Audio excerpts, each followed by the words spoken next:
Hello दोस्तों, आप सभी का मेरे YouTube चैनल में स्वागत है। आज हम चट्टान यानी रॉक के बारे में पढ़ेंगे।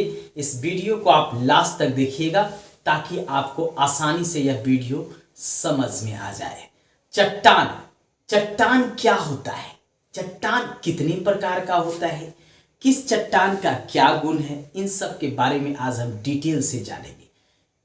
चट्टान का निर्माण ज्वालामुखी से निकले लावा से होता है और यह लावा जो है जब ठंडा होता है तो बैसाल्ट चट्टान के रूप में परिवर्तित हो जाता है। यानी यहां से यह लावा निकल रहा है, ये ज्वालामुखी है, यहां से यह लावा निकला जिसको हम लोग मैग्मा भी कहते हैं। और यहाँ पे क्या होता है कि ये ठंडा होने के बाद जम जाता है जिसको हम लोग कहते हैं बैसाल्ट चट्टान। बैसाल्ट चट्टान जो है आग्नेय चट्टान के रूप में परिवर्तित हो जाता है और जब यह आग्नेय चट्टान ही जब टूटता है तो यही परत के रूप में जमा हो जाता है। यानी यह परत बाई परत जमा हो जाता है और इसी को कहते हैं अवसादी चट्टान, यानी सेडिमेंट्री रॉक इसको कहते हैं अवसादी चट्टान को, और इग्नियस रॉक कहते हैं आग्नेय चट्टान को।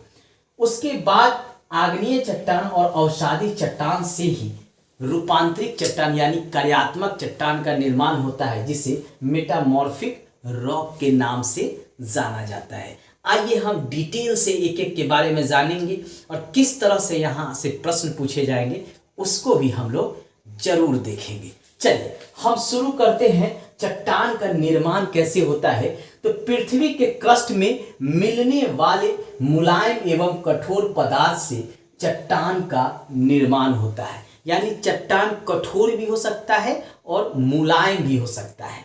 यानी चट्टान कठोर भी देखने को मिलता है और मुलायम भी देखने को मिलता है, और यह जो है पृथ्वी के अंदर से यानी इस ज्वालामुखी से निकले लावा से ही सभी प्रकार के चट्टान का निर्माण होता है। चट्टान निर्माण में सबसे अधिक जो है पृथ्वी के अंदर सबसे अधिक ऑक्सीजन पाया जाता है, लगभग 47%।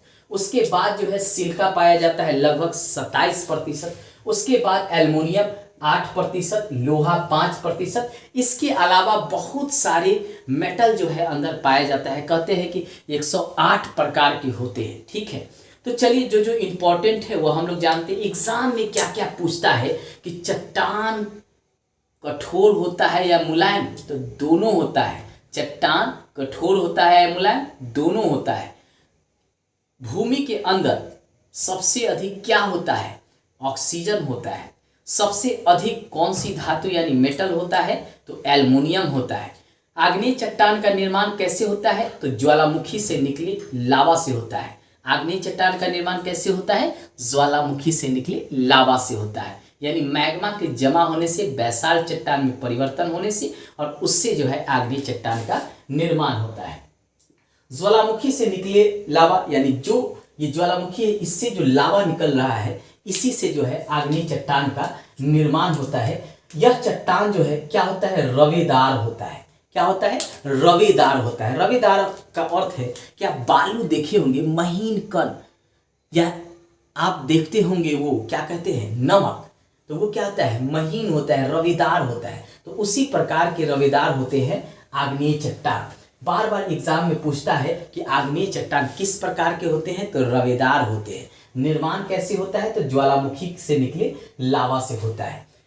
परत होता है कि नहीं इस चट्टान में, तो नहीं होता है। आग्नेय चट्टान में कोई परत नहीं होता है, न ही जीवाश्म होता है। आग्नेय चट्टान में कोई परत नहीं होता है और न ही इसमें जीवाश्म होता है।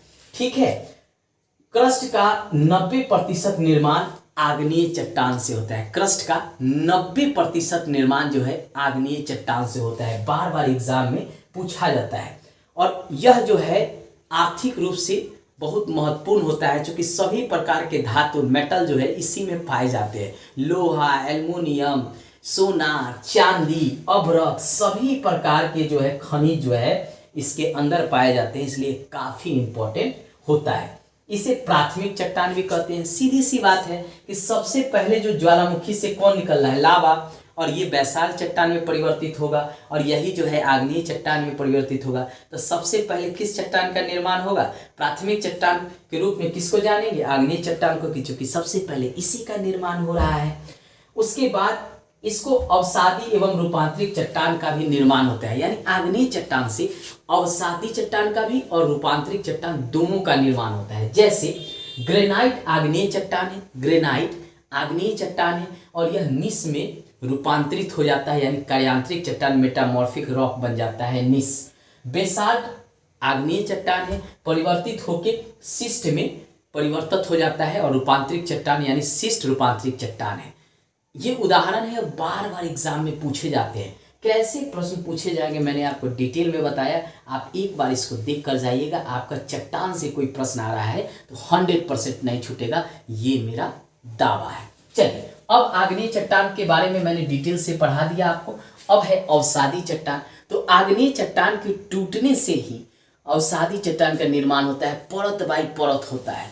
नदियों द्वारा जो लाई गई जो मिट्टी होती है वह भी जमा होने के बाद कई सालों के बाद जो है वह जो हो जाता है अवसादी चट्टान में, जिसे क्या कहा जाता है? सेडिमेंट्री रॉक कहा जाता है। इसको याद रखिएगा। अपर्दन एवं निक्षेपण से निर्मित होता है। नदियों द्वारा जो है क्या होता है? अपर्दन होता है, फिर निक्षेपण होता है, उससे यह निर्मित होता है। आग्नेय चट्टान जो है यानी बैसाल्ट चट्टान है, उसके टूटने से क्या होगा? अपर्दन होगा, फिर उसका निक्षेपण होगा। परतदार चट्टान होता है, यानी यह परत में होता है, एक परत के दूसरे पर। अब इसी के बीच में जीवाश्म यानी पेड़ पौधे मृत जीव जंतु जब इसमें दब जाते हैं तो उसी से कच्चा तेल क्रूड ऑयल का निर्माण होता है, जिससे आप पेट्रोल, डीजल, ग्रीस, केरोसिन तेल, विभिन्न प्रकार के नेचुरल गैस जैसे आपका मीथेन गैस हो गया, सीएनजी हो गया, घर में खाना पकाने वाले जो है प्रोपेन और ब्यूटेन, उसका भी हम इसी जो है अवसादी चट्टान से वह निकाला जाता है। जैविक अवशेषों इसमें पाया जाता है। सीधी सी बात है, जो भी जीव जंतु है क्या होगा? परत में जब जमा हो जाएंगे, ये ऊपर का परत है, इस पर जीव जंतु मिलकर जमा हो जाएगा, उस पर से दूसरा परत हो जाएगा, तब कुछ दिन बाद यानी रासायनिक प्रक्रिया होगा और रासायनिक प्रक्रिया के बाद जो है यह जो है खनिज के रूप में परिवर्तित हो जाएगा, यानी क्रूड ऑयल बन जाएगा, यानी कच्चा तेल यहाँ से निकाला जाता है, नेचुरल गैस निकाला जा सकता है। क्रस्ट के निर्माण में इसका योगदान 5% होता है। ऊपर वाला जो भाग होता है वो क्रस्ट होता है, इसके निर्माण में मात्र 5% योगदान अवसादी का होता है, बाकी 95% जो है आग्नेय रूपांतरित चट्टान का इसमें योगदान होता है। सैल, जैसे अवसादी चट्टान है, सैल परिवर्तित होकर बन जाता है स्लेट रूपांतरित चट्टान यानी मेटामॉर्फिक रॉक में परिवर्तित हो जाता है, वह कहलाता है स्लैट। उसी तरह चूना पत्थर जो है वह जो है अवसादी चट्टान है, यानी कौन सा चट्टान है? सेडिमेंट्री रॉक यानी अवसादी चट्टान है। परिवर्तित कौन किस में हो जाता है? मेटामॉर्फिक रॉक यानी रूपांतरिक चट्टान में परिवर्तित हो जाता है चूना पत्थर, यानी चूना पत्थर परिवर्तित होकर संगमरमर बदल जाता है, यानी रूपांतर यानी कार्यात्मक चट्टान बन जाता है। बार बार एग्जाम में पूछता है। बलुआ पत्थर ये भी अवसादी चट्टान है और यह परिवर्तित हो जाता है क्वार्टजाइट रूपांतरिक चट्टान में। यानी किस प्रकार अवसादी चट्टान रूपांतरिक चट्टान यानी सेडिमेंट्री रॉक जो है किस प्रकार मेटामॉर्फिक रॉक में परिवर्तित होता है, ये उदाहरण एग्जाम में पूछ लिए जाते हैं, 100% पूछे जाते हैं, इसलिए इसको याद करके जाइएगा। अगला है रूपांतरिक चट्टान, जिसको कार्यात्मक चट्टान कहते हैं, इसे मेटामॉर्फिक रॉक भी कहते हैं। बार बार एग्जाम में पूछे जाते हैं चट्टान कितने प्रकार के होते हैं, क्या क्या उसका गुण है, कौन चट्टान कैसे बनता है, तो आप इसको याद रखिएगा।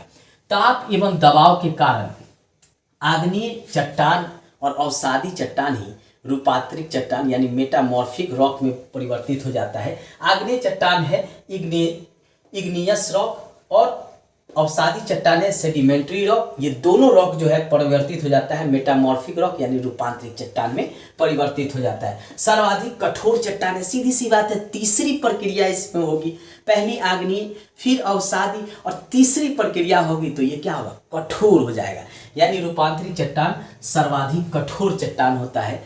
कठोर होगा तो इसमें जीवाश्म कहाँ होगा? जीवाश्म इसमें होगा ही नहीं, यानी जीवाश्म जो है इसमें नहीं होता है। अब रूपांतरिक चट्टान यानी कार्यात्मक चट्टान भी परिवर्तित होता है, कार्यात्मक चट्टान, रूपांतरिक चट्टान में भी परिवर्तित होता है। जैसे स्लेट जो है फाइलाइट में परिवर्तित होगा। स्लेट किस में परिवर्तित होगा? फाइलाइट में होगा। फाइलाइट किस में परिवर्तित होगा? सिस्ट में होगा। यानी रूपांतरिक चट्टान ही रूपांतरिक चट्टान में परिवर्तित होता है और यह एग्जाम में कई बार पूछा जाता है। दोस्तों, आज हमने चट्टान के बारे में डिटेल से आपको पढ़ाया। चट्टान कितने प्रकार के होते हैं, किस चट्टान का क्या गुण होता है, किस चट्टान से किस तरह से प्रश्न पूछे जाएंगे, मैंने आपको डिटेल में यहाँ बताया। अगर 1 से 2 बार आप पढ़ के चले जाइएगा, 100% दावा है कि आप क्वेश्चन हल करके चले आइएगा। चलिए आप स्क्रीनशॉट ले लीजिए। चलिए दोस्तों, लास्ट में हम यही कहेंगे, मेरे साथ जुड़े रहिए। प्रत्येक दिन एक टॉपिक पढ़ाएंगे किसी भी सब्जेक्ट से और 100% वहाँ से प्रश्न आएगा। धन्यवाद दोस्तों, बाय बाय। हाँ, लाइक, सब्सक्राइब और शेयर ठोकते जाइएगा।